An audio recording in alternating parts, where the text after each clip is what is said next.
నువ్వు నీ లైఫ్‌ని ఎలా లీడ్ చేయాలి అని అడిగితే, మనం ఏం చెప్తాం? హ్యాపీగా లీడ్ చేయాలి. టెన్షన్ లేకుండా ఉండాలి. ప్రెషర్ లేకుండా ఉండాలి.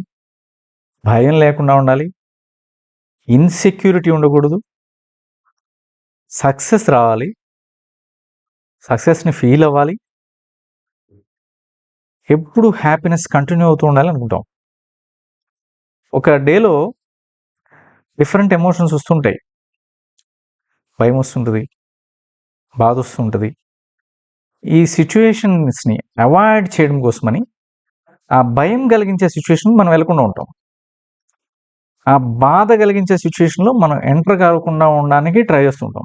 అంటే ఒక అవమానాన్నో, మనకు తెలీదు అని ఒప్పుకోవాల్సి వస్తదనుకున్న ఒక అవమానాన్ని కావచ్చు, ఒక పనిలో ఫెయిల్ అవుతామేమో అన్న భయం వల్ల ఆ పనిని అవాయిడ్ చేయడం కావచ్చు, మనం అవాయిడ్ చేసుకుంటూ వెళ్తాం.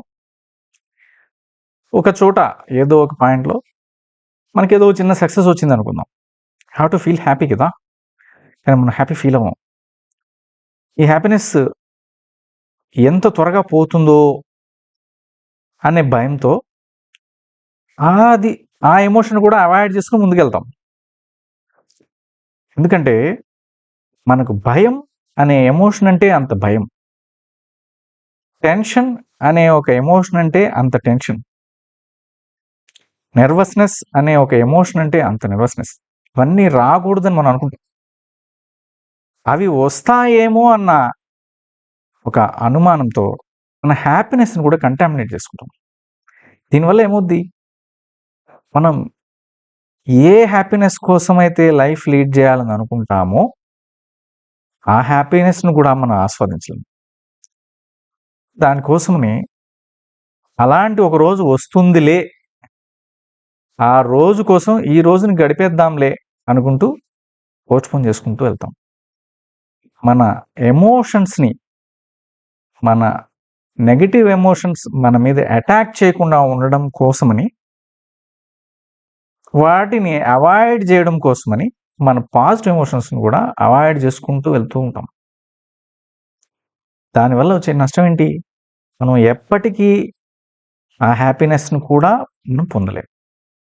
ఎప్పుడైతే మనం ఈ హ్యాపీనెస్ అనే ఎమోషన్ కోసం మాత్రమే ఎదురు చూస్తూ ఉంటామో, అది ఫ్లీట్ అవుద్దేమో, వెళ్ళిపోవద్దేమో అనే టెన్షన్ కూడా మనల్ని వెంటాడుతూ ఉంటది.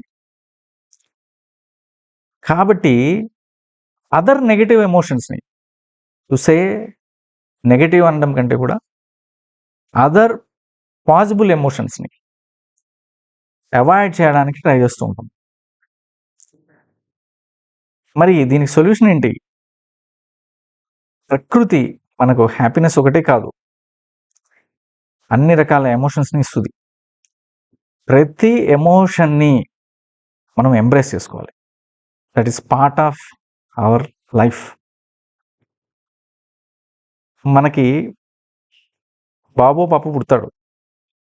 పుట్టినప్పుడు వాళ్ళు ఎలా పెరిగి పెద్దవుతారో అన్న టెన్షన్, నెర్వస్‌నెస్ మనకుంటది.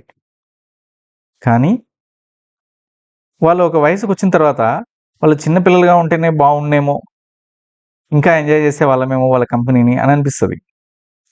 సో, మీరు వెనక్కి వెళ్ళి వాళ్ళ బాల్యాన్ని అయితే ఇప్పుడు ఎంజాయ్ చేయలేరు. వాళ్ళు బాల్యంలో ఉన్నప్పుడు వాళ్ళ బాల్యాన్ని మీరు ఎంజాయ్ చేయలేరు. ఇప్పుడు మీరు ఎంజాయ్ చేయగలిగేదేంటి? వాళ్ళ యుక్త వయసుని. వాళ్ళ యుక్త వయసులో మీకిచ్చే అన్ని రకాల ఎమోషన్స్‌ని మీరు చెరిష్ చేయండి. ఎంబ్రేస్ చేసుకోవాలి. అలాగే మనం మిడిల్ ఏజ్‌లో ఉండేటప్పుడు మనం యంగ్‌గానో, చైల్డ్‌గానో ఉంటే బాగుండేదేమో అనే ఎమోషన్స్ మనల్ని ఓవర్‌వెల్మ్ చేస్తాయి. కానీ మనం యంగ్‌గానో, చైల్డ్‌గానో ఉన్నప్పుడు ఈ స్టేజ్‌ని ఎంత త్వరగా దాటి నెక్స్ట్ స్టేజ్‌కెళ్ళాలి అని దాన్ని పాస్ ఆన్ చేస్తూనే వెళ్తాం. అలాగా ఆ ఏ ఆ పీరియడ్‌లో వచ్చే ఆ ఎమోషన్స్‌ని అన్నిటిని మనం మిస్ అవుతాం. ఇప్పుడు పాస్ట్ గురించి ఆలోచిస్తూ ఉంటే ఈ పీరియడ్‌లో మనం ఎంజాయ్ చేయాల్సిన అన్ని ఎమోషన్స్‌ని మిస్ అవుతాం. మీ లైఫ్‌ని మీరు హ్యాపీగా లీడ్ చేయాలి అనుకుంటే, మీ హ్యాపీనెస్‌ని కూడా మీరు హ్యాపీగా లీడ్ చేయాలి అనుకుంటే, ప్రతి ఎమోషన్‌ని ఎంబ్రేస్ చేసుకోండి. ఇది నా దుఃఖం, ఇది నా టెన్షన్, ఇది నా భయం, ఇది నా insecurity.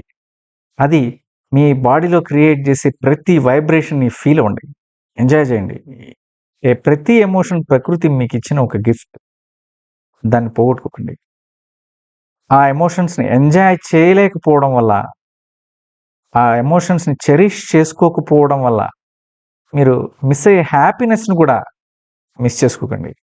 Embrace every emotion of life. That is the essence of life. Thank you.